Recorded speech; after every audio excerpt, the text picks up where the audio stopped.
तंत्र और कंठ चक्र। कृष्ण ने कुमार को कंठ चक्र और तंत्र समझाया। कुमार कृष्ण के पास एक पेड़ के नीचे शांत बैठा था। शाम की हवा नरम थी और आकाश गहरे अंतरिक्ष जैसा नीला होता जा रहा था। कुमार ने पूछा, कृष्ण, हर कोई कंठ चक्र और तंत्र की बात करता है। कुछ कहते हैं ये ऊर्जा के बारे में है, कुछ कहते हैं ये सेक्स के बारे में है, कुछ कहते हैं ये सत्य बोलने के बारे में है।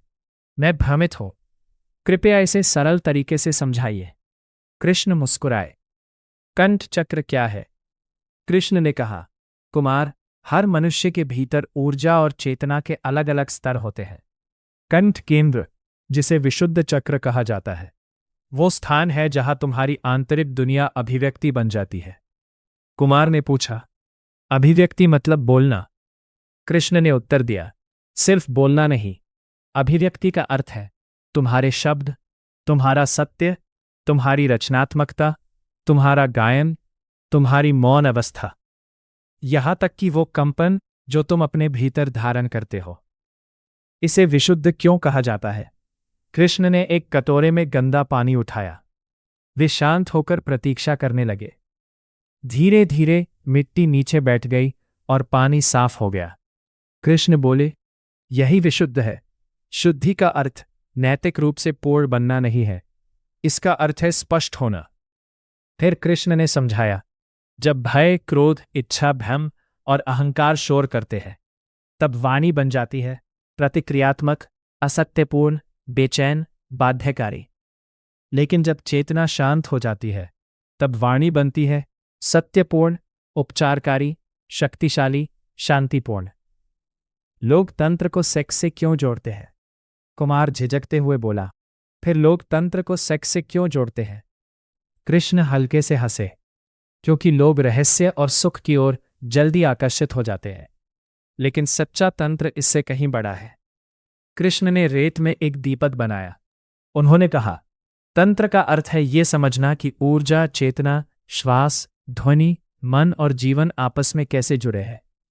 फिर वे बोले, कुछ तांत्रिक मार्गों ने यौन ऊर्जा को एक साधन के रूप में उपयोग किया, लेकिन अनेक तांत्रिक आचार्य, ध्यानकर्ता, योगी, दार्शनिक और सन्यासी थे। तंत्र का मुख्य उद्देश्य परिवर्तन है, अचेतन जीवन को चेतन जीवन में बदलना। ध्वनि का रहस्य, कृष्ण ने आंखें बंद की और धीरे से जप किया। हम। ध्वनि गहराई से कंपन करने लगी। कुमार को लगा मानो वातावरण बदल रहा हो। कृष्ण बोले, प्राचीन ऋषियों ने एक बात खोजी थी, ध्वनि चेतना को प्रभावित करती है।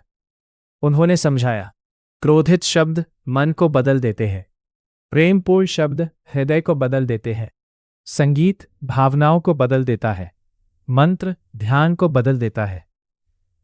ध्वनि केवल संचार नहीं है, ध्वनि ऊर्जा है। हाम मंत्र का अर्थ कृष्ण ने समझाया। हाम मंत्र कंठ केंद्र से जुड़ा हुआ है। उन्होंने कुमार से धीरे धीरे जप करने को कहा। कुमार ने दोहराया, हा आ आम माम। कृष्ण मुस्कुराए, क्या तुम गले में कंपन महसूस कर रहे हो? ऋषियों ने ध्वनि का उपयोग मन को स्थिर और जागरूक बनाने के लिए किया था। वे आगे बोले, इसका उद्देश्य जादू नहीं है, इसका उद्देश्य चेतना का परिष्कार है। वाणी के 4 स्तर। कुमार ने पूछा, कृष्ण, वाणी कैसे जन्म लेती है? कृष्ण ने आकाश की ओर संकेत किया। बादल वर्षा बनने से पहले अदृश्य रूप से इकट्ठा होते हैं। फिर उन्होंने तंत्र में बताए गए वाणी के 4 स्तर समझाए। 1. परा, मौन विचार से पहले की शुद्ध चेतना। 2. पश्यन्ति, आंतरिक दृष्टि एक भावना या अंतर्ज्ञान आकार लेने लगता है। 3. मध्यमा, आंतरिक शब्द विचार मानसिक भाषा बन जाता है। 4. वैखरी, बोले गए शब्द अंततः मुख से बाहर आते हैं। कृष्ण ने ध्यान से कुमार की ओर देखा। अधिकांश लोग केवल अंतिम स्तर को देखते हैं। योगी वाणी को शब्द बनने से पहले देखना सीखते हैं। कश्मीर शैववाद और कुंडलिनी योग। कुमार उत्सुक हो गया। कृष्ण, अलग अलग परंपराएं चक्रों को अलग तरह से क्यों समझाती है? कृष्ण बोले, क्योंकि वे सत्य तक पहुंचने के अलग अलग द्वारों पर ध्यान देती है। कृष्ण ने कश्मीर शैववाद समझाया। कश्मीर शैववाद में मुख्य शिक्षा यह है, तुम पहले से ही दिव्य चेतना हो, लेकिन तुम उसे भूल गए हो। कृष्ण आगे बोले, यहां कंठ चक्र का अर्थ मुख्यतः ऊर्जा को ऊपर धकेलना नहीं है। इसका अर्थ है ये पहचानना कि तुम्हारे शब्द, विचार और चेतना स्वयं दिव्य चेतना की अभिव्यक्तियां हैं। वे मुस्कुराए। लक्ष्य है पहचान। कृष्ण ने कुंडलिनी योग समझाया। फिर कृष्ण बोले, कुंडलिनी योग में ऊर्जा जागरण पर अधिक ध्यान दिया जाता है। उन्होंने रीढ़ की हड्डी के आधार से सिर तक एक रेखा खींची। ऊर्जा विभिन्न केंद्रों से ऊपर उठती है। जब वो कंठ तक पहुंचती है, तब भय आधारित अभिव्यक्ति धीरे धीरे सत्यपूर्ण अभिव्यक्ति में बदल जाती है। कृष्ण ने समझाया, निम्न ऊर्जा बदल जाती है रचनात्मकता में, ज्ञान में, मंत्र में, जागरूक वाणी में। यौन ऊर्जा और कंठ चक्र। कुमार ने धीरे से पूछा, यौनता और कंठ का क्या संबंध है? कृष्ण ने सावधानी से उत्तर दिया, क्योंकि दोनों सृजन के रूप है। फिर उन्होंने समझाया, यौन ऊर्जा जीवन बनाती है, वाणी संबंध और समाज बनाती है, चेतना अनुभव बनाती है। एक ही जीवन शक्ति अलग अलग दिशाओं में प्रवाहित हो सकती है। कृष्ण आगे बोले, जब लोग अचेतन होकर जीते हैं, तब इच्छा उन्हें नियंत्रित करती है, लेकिन जब जागरूकता बढ़ती है, तब वही ऊर्जा बदल सकती है। कला में, भक्ति में, ज्ञान में, उपचार में, सत्यपूर्ण संवाद में। 2 बांसुरियों की कहानी। कृष्ण ने 2 बांसुरी उठाई। एक बांसुरी टूटी हुई थी और उसमें मिट्टी भरी थी। दूसरी साफ और खोखली थी। कृष्ण ने दोनों में फूंक मारी। गंदी बांसुरी से कठोर आवाज निकली, साफ बांसुरी से मधुर संगीत निकला। मनुष्य एक बांसुरी की तरह है। जीवन शक्ति उसकी श्वास है, चेतना उसका संगीतकार है, और कंठ वह द्वार है जिससे संगीत दुनिया में प्रवेश करता है। फिर कृष्ण ने पूछा, यदि बांसुरी भय, अहंकार, झूठ, क्रोध और भ्रम से भरी हो, तो कैसी ध्वनि निकलेगी? कुमार ने सिर झुका लिया। शोर। कृष्ण ने सिर हिलाया।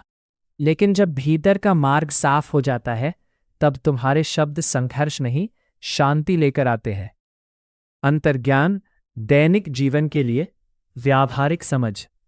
कुमार ने अंत में पूछा, मैं इसे सामान्य जीवन में कैसे अभ्यास कर सकता हूं? अभ्यास 1, वाणी का निरीक्षण करो। बोलने से पहले स्वयं से पूछो, क्या यह सत्य है? क्या यह आवश्यक है? क्या यह करुणापूर्ण है? क्या यह जागरूकता से कहा जा रहा है? अभ्यास 5, मौन का उपयोग करो। मौन से मत डरो।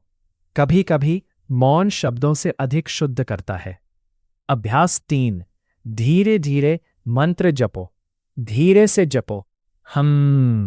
गले में होने वाले कंपन को शांतिपूर्वक महसूस करो।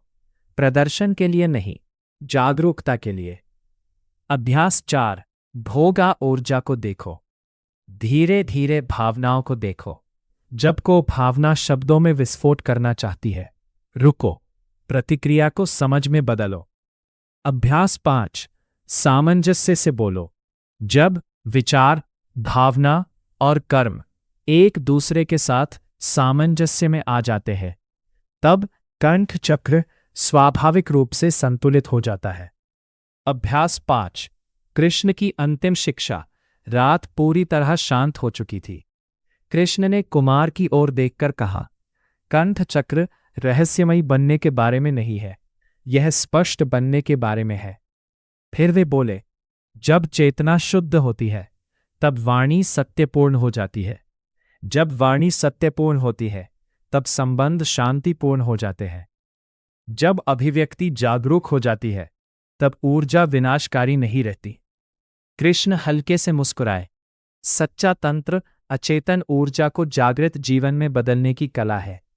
कुमार ने कृतज्ञता से प्रणाम किया, और पहली बार उसने केवल शब्दों को ही नहीं, बल्कि शब्दों के पीछे के मौन को भी सुना।